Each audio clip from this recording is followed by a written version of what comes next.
मेरा हस्बैंड ना आया, ना उसने कभी पूछा। डिलीवरी से जाने से पहले भी मेरे हस्बैंड ने कभी मुझसे एक शब्द नहीं पूछा। मैं हॉस्पिटल जा रही हूँ तो कैसा है, क्या तबीयत है, कोई दिक्कत है, कोई परेशानी है, नहीं। आफ्टर डिलीवरी भी मेरे हस्बैंड ने मेरे से एक शब्द नहीं पूछना से बोलती ठीक है तेरे को नींद आ रही है तो सो जाओ हो। और सडनली एक ब्लैंक फॉर्म लेके आई वो नर्स, और उसमें कुछ भी नहीं, किसी ने कुछ भी नहीं लिखा था, वो ब्लैंक फॉर्म में मुझसे गए साइन करा दी। अब उस समय तो अपन को कुछ समझ में नहीं आता, मुझे एक रूम में ले जा लिया गया। बाहर इन लोगों की जो भी बातचीत हुई कि मेरे को फिर इनके बीच में जो भी सारी बात हुई मेरी डिलीवरी के बाद मुझे पता चली। जब मैं रूम में आ गई तो इन लोग आपस में जो बात कर रहे थे तब मुझे समझ में आया कि क्या क्या हुआ।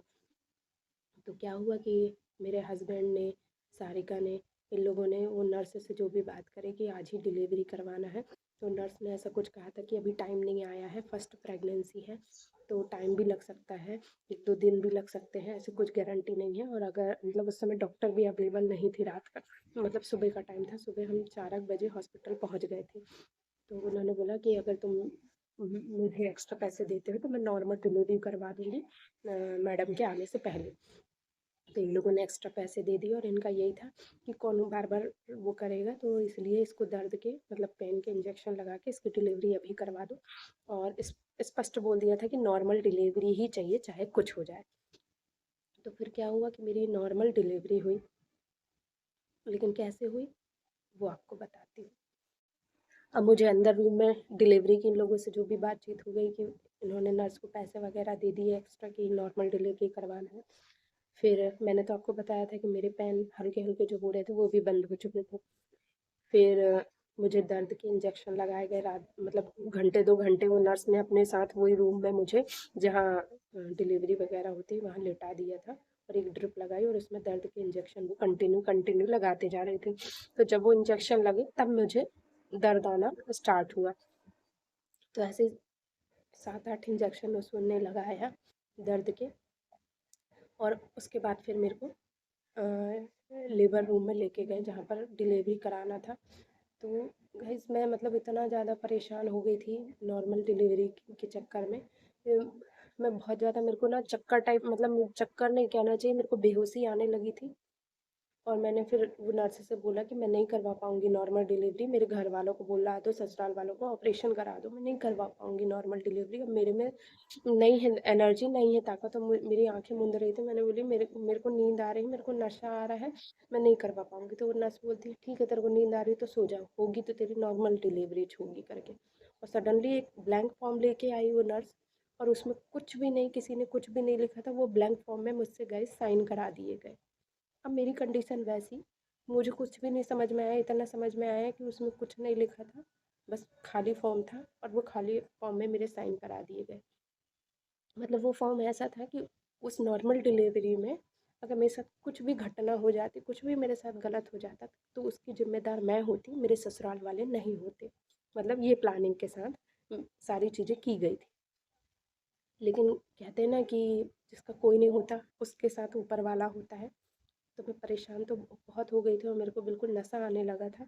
लेकिन वो नर्स के साथ जो हेल्पर थी, मतलब जो काम कर रही थी, स्वीपर वगैरह और भी बहुत सारे लोग थे जो वहाँ पर साफ़ सफाई के लिए भी आए थे उस रूम में। बहुत सारे ऐसे लोग थे, तो जब मेरी नर्स बाहर गई ना तब उन्होंने मेरे को बहुत प्यार से समझाया, क्योंकि वो लोग भी वहाँ की कंडीशन समझ चुके थे कि मेरे साथ क्या हो रहा है। तो उन्होंने बहुत प्यार से समझाया, मुझे बहुत अच्छे से समझाया कि ऐसा करो ऐसा करो। मेरी भी फर्स्ट डिलीवरी थी तो मुझे ज़्यादा एक्सपीरियंस भी नहीं था, और मेरी कंडीशन भी वो लोग समझ गए थे, वहाँ जो भी बातचीत हो रही थी तो उन्होंने मुझसे वो डिस्कस भी किया और मुझसे बोला भी कि बेटा ऐसा कर ले, नहीं तो तुझे दिक्कत हो जाएगी, तेरे बच्चे का सोच। तो जैसे वो लोग भी मेरे साथ खड़े रहे फिर नर्स के साथ, और फिर जैसे तैसे ईश्वर की कृपा से मेरी नॉर्मल डिलीवरी हो गई और मेरी बेटी इस दुनिया में आई।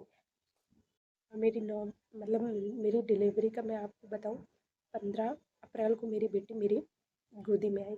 जस्ट 14 अप्रैल को मेरे पूरे के पूरे 9 महीने कंप्लीट हुए थे, 14 अप्रैल को, और 15 अप्रैल को मेरी बेटी मेरी गोदी में आ गई। मतलब वो कहना चाहिए माता रानी का ही आशीर्वाद था, ये जो भी था, मैं तो बस उन्हीं का मन में ध्यान करके गई थी कि माँ आप ही को संभालना है, क्योंकि अब मेरे हाथ में कुछ नहीं है, आप ही को देखना है, क्योंकि जो भी होगा आप ही देखोगे। तो भगवान की कृपा से मैं भी सकुशल रही और मेरी बेटी भी सकुशल रही।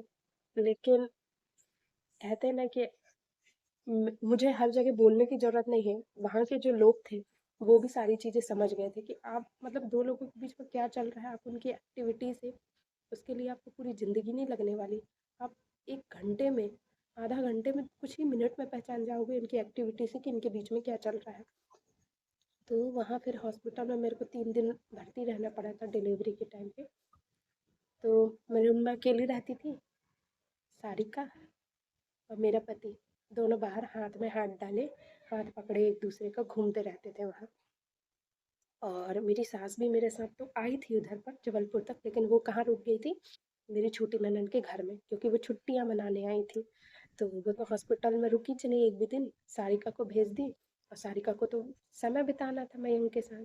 तो सबको ये लगता है, ननंद जो मेरे ननंद का ससुराल है वहाँ सबको ये बताने के लिए कि देखो ये अपनी देवरानी की हेल्प करने के लिए आई है, उसकी मदद करने के लिए आई। लेकिन अब वो तो मैं ही जानती थी ना कि क्या हेल्प हो रही। तो क्या हुआ कि बेटे के आने के बाद भी चीज़ें नहीं सुधरी। हॉस्पिटल में भी मैंने ऐसी ऐसी चीज़ें देखी गाइस की मैं लेटी हुई, मेरे बच्चे मेरे बगल में हैं और मेरे हस्बैंड और मेरे जेठानी सारिका दोनों हाथ पकड़े, एक दूसरे का हाथ पकड़े और आंखों में आंखें डाले बैठे हुए। ये नज़ारा देख रही थी मैं। और मेरी जस्ट डिलीवरी हुई। सोचिए आप मेरे ऊपर क्या बीत रही होगी।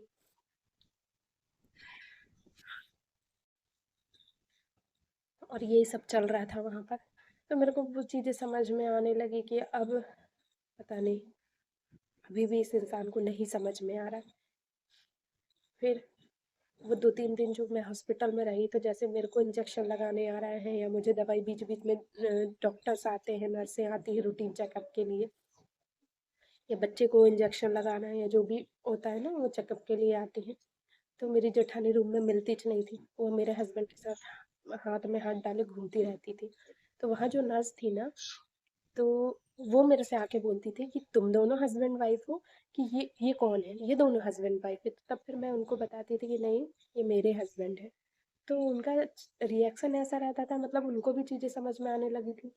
फिर उसमें से एक नर्स ने तो मेरी जेठानी को चिल्ला भी दिया था सारिका को। क्या हुआ था कि जब मुझे रूम में इंजेक्शन वगैरह लगाने के लिए आए थे, तो बच्चे को भी स्वाभाविक है, किसी को पकड़ना पड़ेगा, देखना पड़ेगा ना, मैं ऐसे अकेले तो नहीं छोड़ सकती बच्ची को नीचे कहीं पर, है ना, मेरे को इंजेक्शन वगैरह लग रहा है। तो मेरी जेठानी रूम में रहती नहीं थी, ना मेरा हस्बैंड रहता था, मुझे रूम में अकेला छोड़ के ये दोनों बाहर, रूम के बाहर टहलते रहते थे, घूमते रहते थे। तो फिर एक नर्स ने फिर खुद जो मुझे आई थी इंजेक्शन वगैरह लगाने के लिए, वो बाहर गई।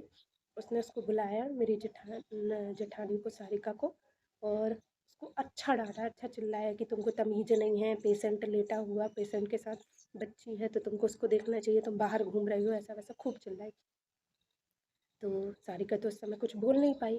उसके बाद जब मेरा हस्बैंड रूम में एंटर होता है, तो रो रो के सारिका अपने मगरमच्छ के आंसू बहा के कि मैं अपने दोनों बच्चों को वहाँ छोड़ के, नन्द के यहाँ छोड़ के मैं यहाँ आई हूँ हॉस्पिटल में, और मुझे ऐसा सुनने को मिल रहा है वैसा, मतलब अपने मगरमच्छ के आंसू बहाए।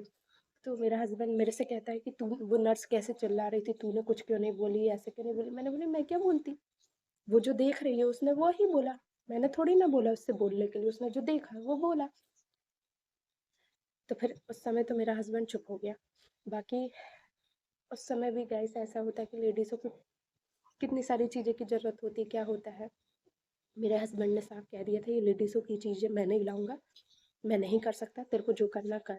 तो मेरी जो ननद थी, मैंने उससे मंगाती थी या हॉस्पिटल में नर्सों से एडजस्ट करवाती थी। मतलब वहाँ डिलीवरी के टाइम भी मेरे साथ यही कहानी हो रही थी कि ये दोनों अपनी छुट्टियाँ मनाने के लिए एक दूसरे के साथ वक्त बिताने के लिए आए हैं, और वो बहाना था मेरी डिलीवरी। बस फिर हॉस्पिटल से भी मैं डिस्चार्ज हुई, घर में आई। घर में आई तो घर का तो मैंने आपको बताया ही थे कि घर में रूम कैसे हैं। तो मुझे पीछे वाले रूम में, जेठ जेठानी के रूम में, लास्ट वाले रूम में डाल दिया गया और मुझसे साफ कह दिया गया कि तुम सामने के रूम में या किसी भी रूम में नहीं आओगी। तो मैं बस अपनी बेटी के साथ 6 महीने तक, 6-7 महीने तक वो मतलब उस घर में रही। तो 2-3 महीने डिलीवरी के, 2-3 महीने तक फिर मैं वो रूम में पड़ी रहती थी। उस बीच में भी मेरा हस्बैंड ना आया, ना उसने कभी पूछा। डिलीवरी से जाने से पहले भी मेरे हस्बैंड ने कभी मुझसे एक शब्द नहीं पूछा। मैं हॉस्पिटल जा रही हूँ तो कैसा है, क्या तबीयत है, कोई दिक्कत है, कोई परेशानी है? नहीं, आफ्टर डिलीवरी भी मेरे हस्बैंड ने मेरे से एक शब्द नहीं पूछा। मतलब जो हमारी बातचीत बंद थी तो वो बंद थी। आफ्टर डिलीवरी भी मेरे हस्बैंड ने मेरे से कुछ नहीं बातचीत किया। मैं घर आ गई हॉस्पिटल से, मैं अपने ससुराल आ गई, मतलब कहना चाहिए पीछे रूम में हूँ। तो तब भी मेरे हस्बैंड ने मेरे से नहीं पूछा कि कुछ दवाई चाहिए या कुछ चाहिए। इवन मेरी बच्ची को भी जो ये टीके वगैरह लगते थे, तो उस समय मेरी ननंद लोग आई थी, गर्मी की छुट्टी थी तो वो ले जाके लगवा के ली। मतलब बेटी गर्मी के टाइम हुई थी, ये अप्रैल के टाइम में, तो उस समय मेरी ननंदे भी घर आई हुई थी। तो क्या होता था कि मतलब जो टीके वगैरह भी मेरी बेटी को लगते थे ना, वो भी मेरी ननंदे ले जाके लगवा लेती थी। मेरे हस्बैंड को मेरे से कोई मतलब ही नहीं, ना वो कभी दवाई के लिए पूछता कि तू कैसी हालत है, कि तेरे को कुछ चीज़ की ज़रूरत है, नहीं। मतलब टोटली ऐसा हो गया था कि मैं क्यों हूँ यहाँ, मेरे को खुद नहीं समझ में आ रहा था। और एक बच्चे की रिस्पॉन्सिबिलिटी अलग, मतलब ये हो गया था कि बच्चे आने के बाद भी मेरे हस्बैंड में 1% भी कोई मतलब नहीं। और मेरे हस्बैंड को मतलब मेरे बच्चे से भी कोई मतलब अट्रैक्शन नहीं, कुछ नहीं, कोई मोह नहीं कि हम बच्चे को खिला लें या गोदी में ले लें, नहीं। हाँ, कुछ दिन मतलब मेरी बच्ची जो हुई थी उस समय मूल लगे होते, तो 12 दिन के मूल लगे थे। तो वो जब तक मूल नहीं कटते तब तक क्या कहते हैं, पिता नहीं देख सकता बच्चे को, तो उतने दिन तो नहीं देखा मेरे हस्बैंड ने। लेकिन उसके बाद भी उसने नहीं देखा, उसने पूरे दिन के भी मूल, आज तक वो मूल ही काट रहा है।